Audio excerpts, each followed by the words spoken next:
ভারত এবং বাংলাদেশের মধ্যে যে আন্তর্জাতিক নদীগুলি আছে সেইখানে ভারত এককভাবে আন্তর্জাতিক আইন লঙ্ঘন করে নিজেদের ক্ষমতা প্রয়োগ করে সেখানে অবৈধভাবে তারা বাঁধ নির্মাণ করেছে এবং তারা তাদের সুযোগ মতো সেই বাঁধ থেকে পানি নিয়ে তাদের এখানে চাষাবাদ করতেছে এবং বন্যাকাল আসলে বর্ষার সময় আসলে তারা এই বাঁধ ছেড়ে দিয়ে আমাদের বাংলাদেশকে একদম বন্যার পানিতে ডুবিয়ে মারতেছে। এই ভারতীয় আগ্রাসন আজকে বন্ধের জন্য আমরা এখানে দাঁড়িয়েছি। এই জন্য আমাদের যত রকমের করণীয় আছে সেটা আমরা করব। ছাত্র সমাজ যেই পর্যন্ত যাওয়া দরকার হলে আমরা সেইভাবে যাবো, প্রয়োজন হলে আন্তর্জাতিক আদালতে এই বিষয়ে মামলা হবে। ছাত্র সমাজ সেই পর্যন্ত দৌড়ে যাবে।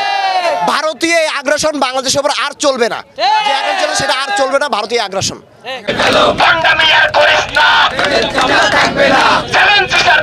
ভারতের যে বাঁধগুলো ছিল সেই বাঁধগুলো ভেঙে ছেড়ে দেওয়া হয়েছে। তারা সুযোগ নেয়, যখন তাদের প্রয়োজন হয় তখন তারা বাঁধ আটকে রাখে এবং যখন ফসল হয় না তখন তারা কিন্তু আবার ছেড়ে দেয়। আজকে দেখতে পাচ্ছেন আমাদের মনে হচ্ছে শেখ হাসিনার পদচারণায় এটা মনে হয় করা হয়েছে এবং তারা এখানে যে বাচ্চা ছেড়ে দিয়েছে, গতকাল দেখছি আমাদের গর্ভধারণকারিণী মা একজন ইন্তেকাল করেছেন এবং প্রচুর পানিতে আমাদের ভাইরা মারা যাচ্ছে। তো এখানে আমরা ছাত্র সমাজ বরাবর ঐক্যমত ছিলাম। খুলনা ছাত্র সমাজ আমরা সবাই এক হয়েছি।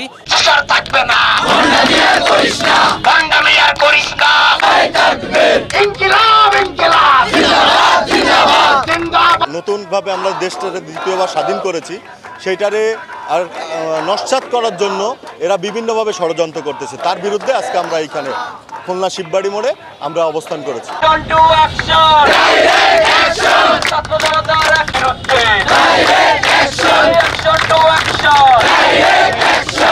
ফেনী বা বিভিন্ন অঞ্চলে ভারতীয় যে আগ্রাসন বা আমাদের উপর যে একটা নির্যাতন টাইপের যে করেছে, আমাদের দেশের মানুষকে ডুবিয়ে মারছে, শত শত মানুষ এখন পানিবন্দী বা ছোট শিশুও বাদ যায় নাই। আমরা তারই প্রতিবাদে ভারতীয় বিরুদ্ধে আমরা এখানে আজকে অবস্থান করেছি।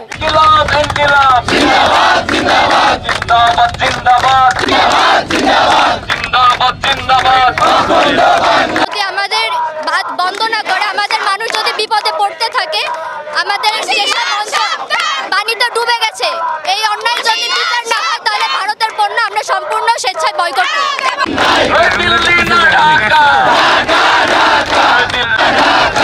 আমরা একটু পিছিয়ে যাই, লোক আসছে।